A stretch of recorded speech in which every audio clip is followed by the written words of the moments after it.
Hello everyone. I just wanted to make a short video because I've been receiving quite a few emails about this building collapse in Miami. I was sent this link to this news broadcast here, and again, the thing is, people are jumping to conclusions. Say no, it might be due, and all of this.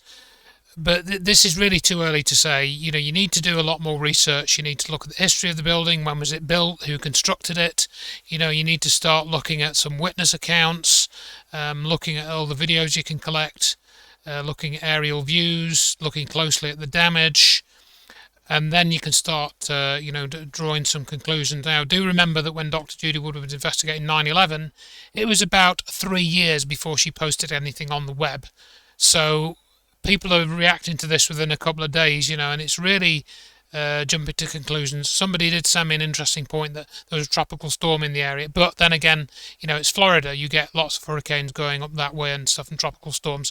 So, that's not necessarily a major sort of thing.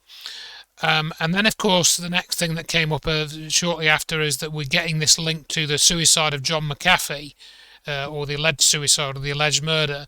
And I received this message from somebody showing this tweet from Nikki Karras, saying apparently that McCafee had tweeted on the 8th of June, 10:03 a.m.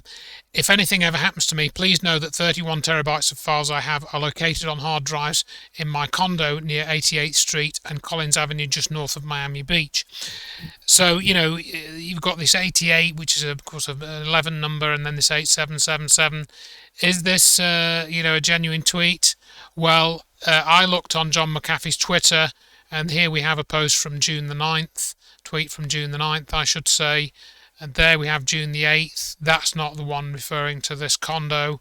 Neither is that one, which is referring to Jeff Bezos, and the next one is June the 3rd. Now, so has that tweet been deleted? Well, I don't know. I really don't know. And then we've got this article as well, which I'll try and pull up, where apparently McAfee had warned that, if he gets suicided in jail, a la Epstein, he said that this will be deliberate. He says he got this tattoo saying whacked, and he was saying that he's getting subtle messages.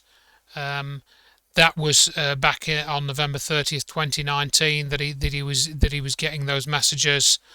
So you can read this article. I'll leave links in the description, and you can look at the tweets. But going back to this tweet.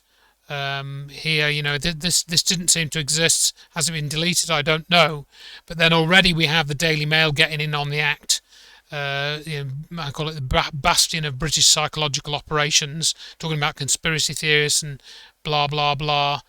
What if they're showing this here? What if they generated this to generate advertising revenue? So I'm really suspicious about all of this. This tweet doesn't seem to exist. If it has, it's been deleted. So they've identified two versions of the same tweet. Did they generate this for advertising revenue as clickbait? I don't know. But you need to do a lot more research before drawing any conclusions. So I encourage you to do that. Read about the building. Read about John McAfee. You can listen to this interview with Patrick Bet-David.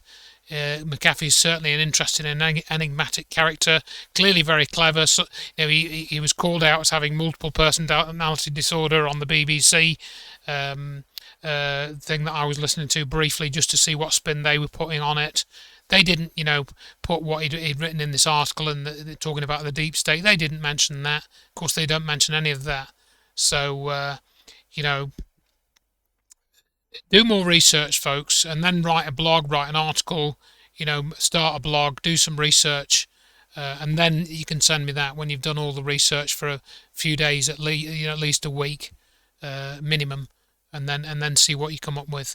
I don't have a lot of time to investigate it. I'm concentrating on the sort of updates on the COVID scam, really, and seeing if we can move that forward in some way. But obviously that's proving tough. But there you are. I just wanted to put a quick video because I've had about 10 emails about this building collapse. So I just wanted to mention something about it. So thanks for listening. Thanks for your support, and I'll speak to you again at some point in the not too distant future, I hope.